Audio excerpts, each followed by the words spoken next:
आज की कहानी मेरे साथ शेयर की है विपुल जी ने।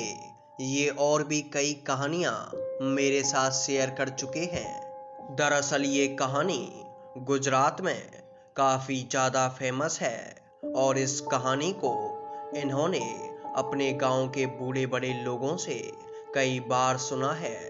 तो चलिए बढ़ते हैं आज की कहानी की ओर।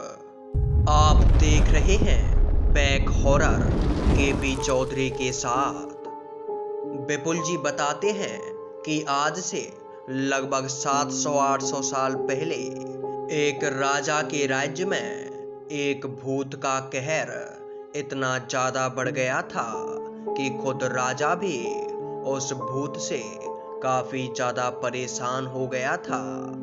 दरअसल इस भूत का नाम था बाबरा और ये बाबरा भूत रात के समय में कुएं में रहना पसंद करता था। इसलिए ये हर रोज अपने लिए एक नया कुआं बनाता और उसके बाद पूरी रात उसी के अंदर रहता था।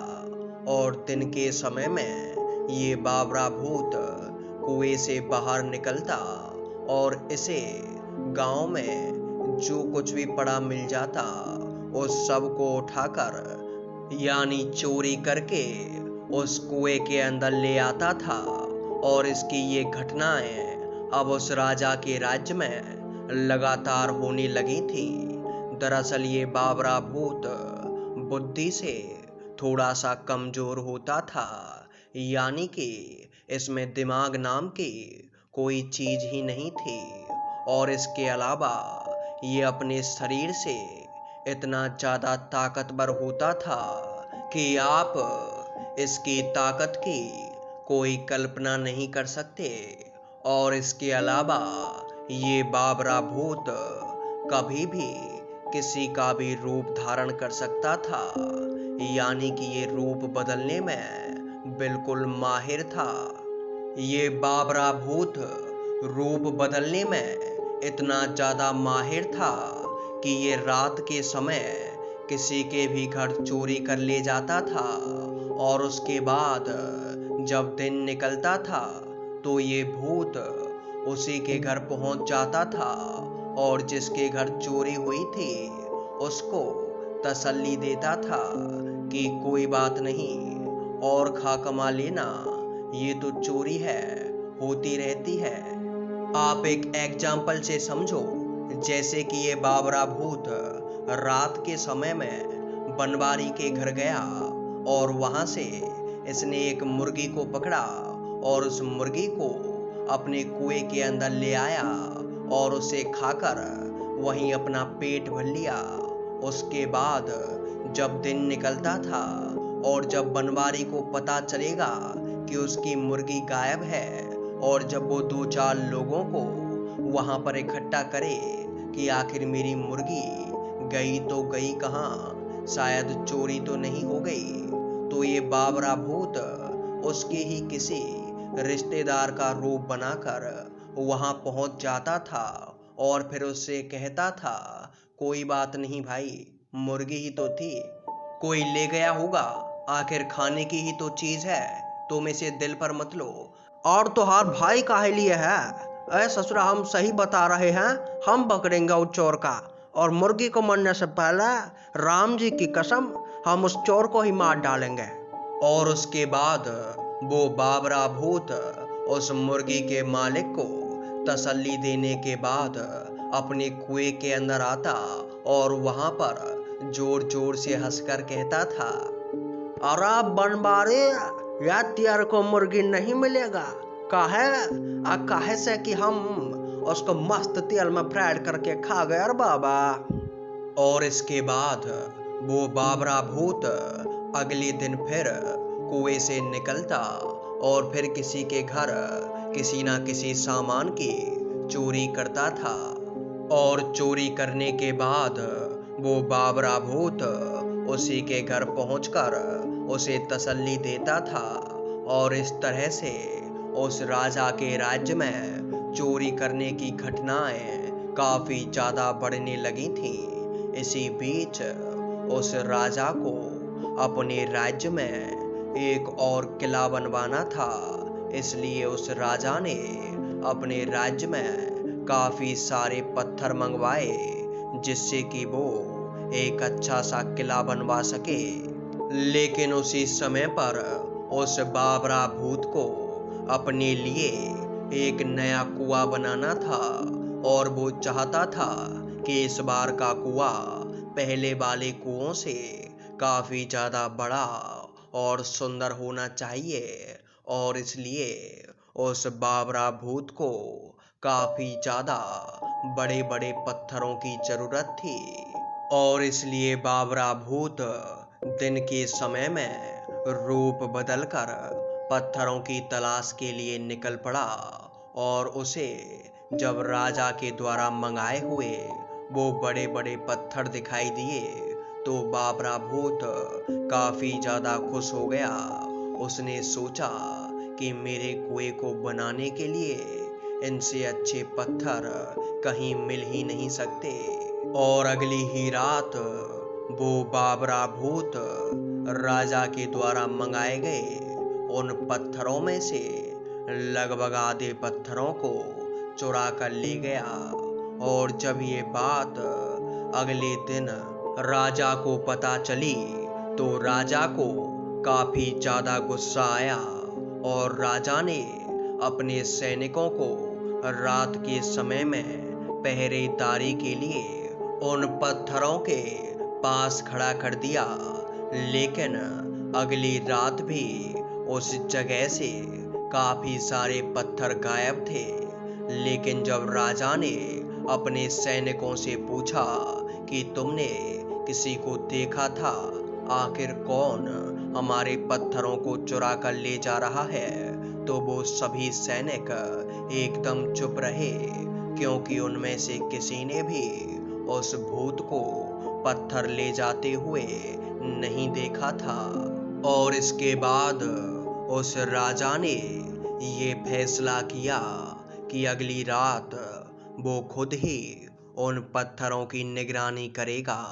और जब अगली रात वो राजा उन पत्थरों की निगरानी पर पहुंचा तो वो छुपकर एक पेड़ के ऊपर बैठ गया, क्योंकि राजा को लग रहा था कि शायद काफी सारे चोर रात के समय में इन पत्थरों को चुराने आएंगे, और मैं उन सभी चोरों को अपनी तलवार से मौत के घाट उतार दूंगा।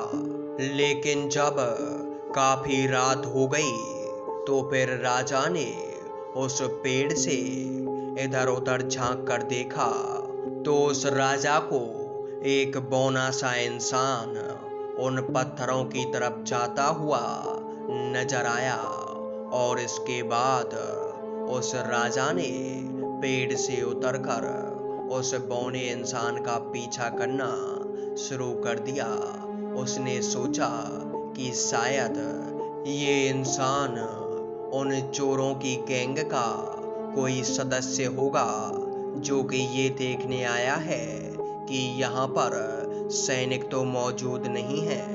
और राजा छुप छुप कर उसका पीछा करने लगा कि तभी वो छोटा सा इंसान एक बड़े से पत्थर के पास पहुंचा, और उसने उस पत्थर को एक रस्सी से बांधा। और बांधने के बाद उस इंसान ने उस रस्सी को अपने एक हाथ से पकड़ा और फिर उसे आराम से खींचकर ले जाने लगा। जब राजा ने अपनी आंखों से ये नजारा देखा कि एक बौना सा इंसान इतने बड़े पत्थर को, जिसको कि उठा पाना लगभग 100 लोगों के भी बस की बात नहीं है, उसे अकेले ही अपने एक ही हाथ से खींचकर लेकर जा रहा है, तो राजा काफी ज्यादा डर गया। उसने सोचा कि इतने ज्यादा ताकतवर इंसान से मैं एक तलवार के सहारे मुसीबत मोल नहीं ले सकता। अगले ही दिन राजा ने इस घटना के बारे में अपने सभी दरबारियों को बताया, और जब ये बात उन्होंने अपने कुलगुरु से बताई तो उन्होंने कहा कि शायद ये कोई इंसान नहीं था और इतना ताकतवर केवल बाबरा भूत ही हो सकता है। और उन पंडित जी ने बाबरा भूत के बारे में काफी सारी बातें राजा को बताईं और राजा से कहा कि आजकल हमारे राज्य में काफी ज्यादा चोरियां हो रही हैं। कहीं इसके पीछे बाबरा भूत का तो हाथ नहीं, कहीं ऐसा तो नहीं कि वो ही सभी चीजों को चुरा चुरा कर ले जा रहा हो। और इसके बाद उस राजा ने पंडित जी से कहा कि अगर ऐसा है तो हमें जल्दी ही उस बाबरा भूत को ये सब करने से रोकना होगा, वरना कहीं वो भूत हमारे गांव में कोई और बड़ी मुसीबत खड़ी ना कर दे। इसके बाद उन पंडित जी ने राजा से कहा कि इस बात को आप राज्य में बिल्कुल भी ना फैलाएं, क्योंकि अगर इस घटना के बारे में किसी तांत्रिक या फिर किसी बुरी सोच वाले को पता चल गया तो वो उस बाबरा भूत को अपनी कैद में करके जो चाहे वो काम उस बाबरा भूत से करवा सकता है, क्योंकि उस भूत के अंदर दिमाग बिल्कुल भी नहीं होता है। इसलिए वो वही करेगा जो कि उसका मालिक उससे कहेगा। और इसके बाद उस राजा ने इस घटना को काफी दिनों तक अपने मन में ही दबाए रखा, लेकिन थोड़े दिनों के बाद ही उस बाबरा भूत के किस्से कहानियां उस राजा के राज्य में हर जगह फैल चुके थे। और अब उस बाबरा भूत ने चोरियां करना और भी ज्यादा तेज कर दिया था। वो बाबरा भूत रात में किसी के बकरे, किसी की मुर्गी, किसी के बैल, यहाँ तक कि उसको जो कुछ भी मिलता था उसे चुरा कर ले जाता और अपने कुएं के अंदर रख देता था।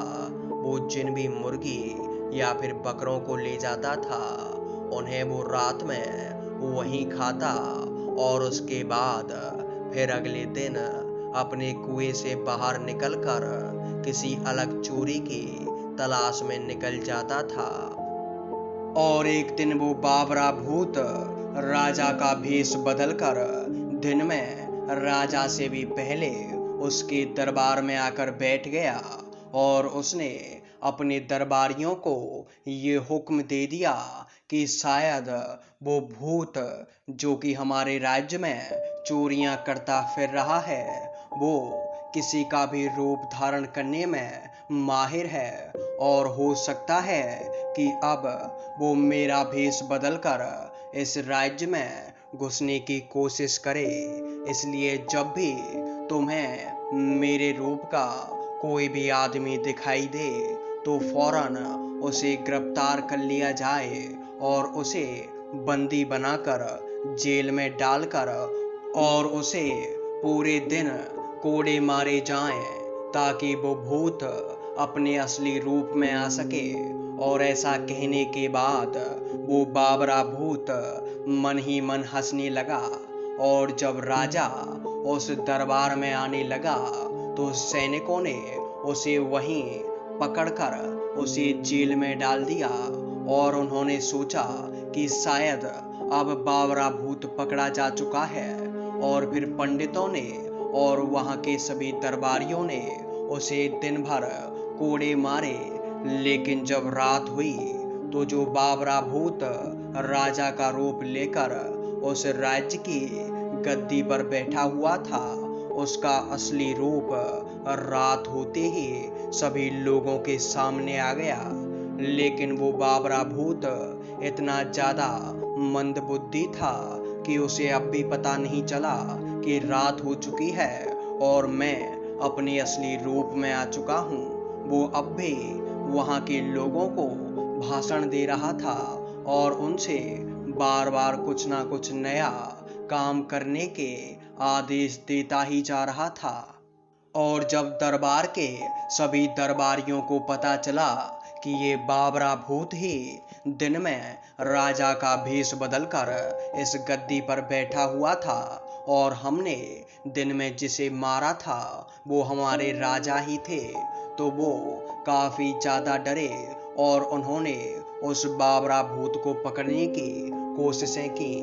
लेकिन तभी उस बाबरा भूत को ये समझ में आ गया कि अब वो अपने असली रूप में आ चुका है और ये दरबारी उसे पकड़कर यहीं पर बंदी बना लेंगे।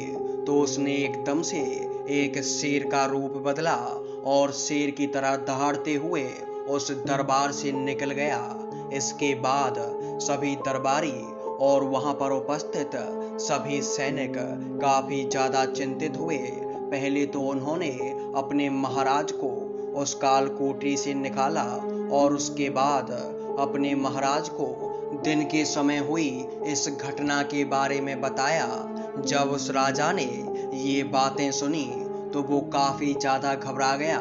उसने सोचा कि इस तरह से तो ये बाबरा भूत कभी भी हमारी पकड़ में ही नहीं आएगा और ये किसी का भी रूप बदलकर किसी को भी नुकसान पहुंचा सकता है।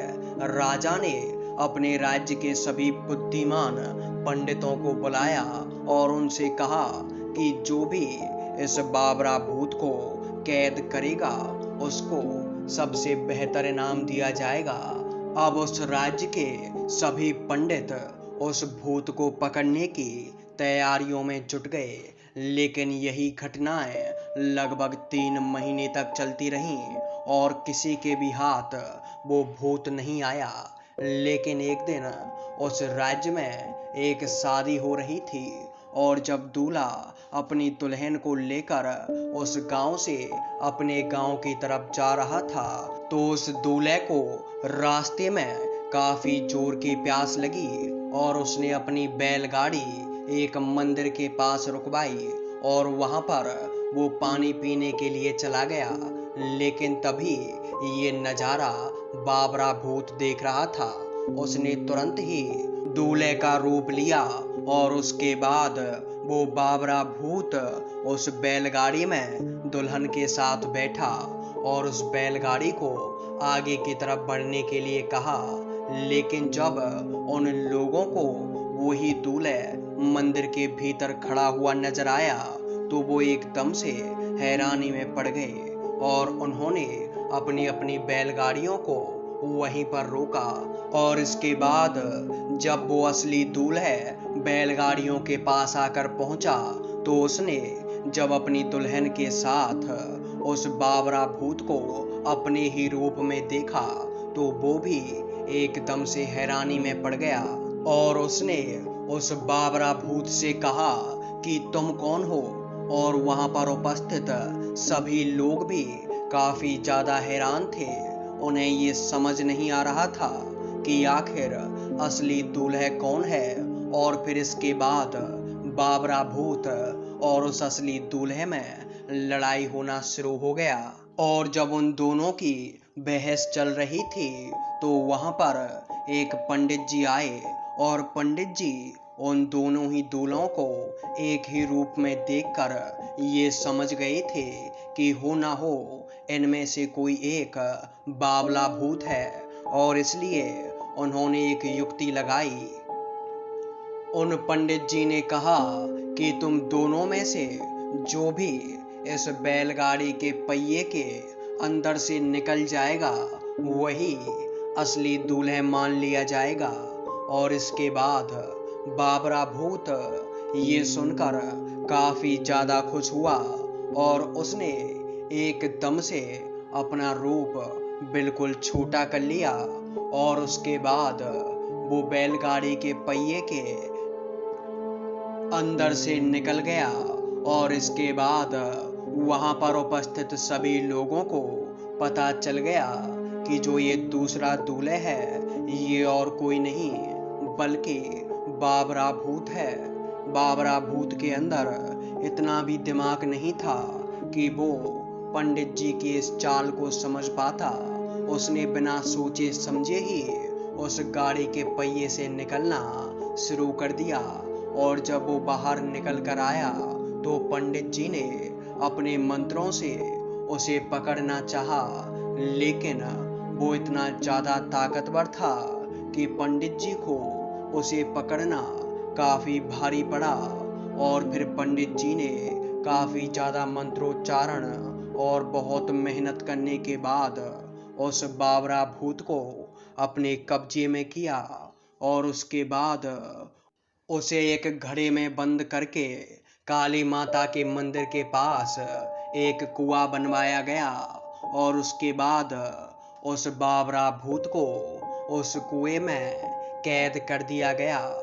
आज इस घटना को भले ही 600-700 साल बीत चुके हैं, लेकिन वो बावरा भूत आज भी उस कुएं के भीतर रहता है। और काली माँ ने उसे ये वचन दिया कि जब भी उनके लिए कोई बलि चढ़ाई जाएगी तो उस समय मेरे ऊपर चढ़ाया गया बलि का भोजन तुम्हारे लिए होगा। और आज भी वो बावरा भूत उस कुएं में कैद है। और जब भी काली माँ के ऊपर कोई बलि चढ़ाई जाती है तो उस बलि को वो बावरा भूत ही खाता है। तो दोस्तों, ये थी विपुल जी की कहानी। ये कहानी आपको कैसी लगी नीचे कमेंट में ज़रूर बताना। और अगर आप मेरे चैनल पर कहानियाँ सुनते हैं और आपने अभी तक सब्सक्राइब नहीं किया है तो सब्सक्राइब कर दो। और वीडियो अगर आपको अच्छी लगी हो तो एक प्यारा सा लाइक करके कमेंट भी कर देना। और मिलते हैं किसी अगली वीडियो में, तब तक के लिए बाय बाय, टेक केयर।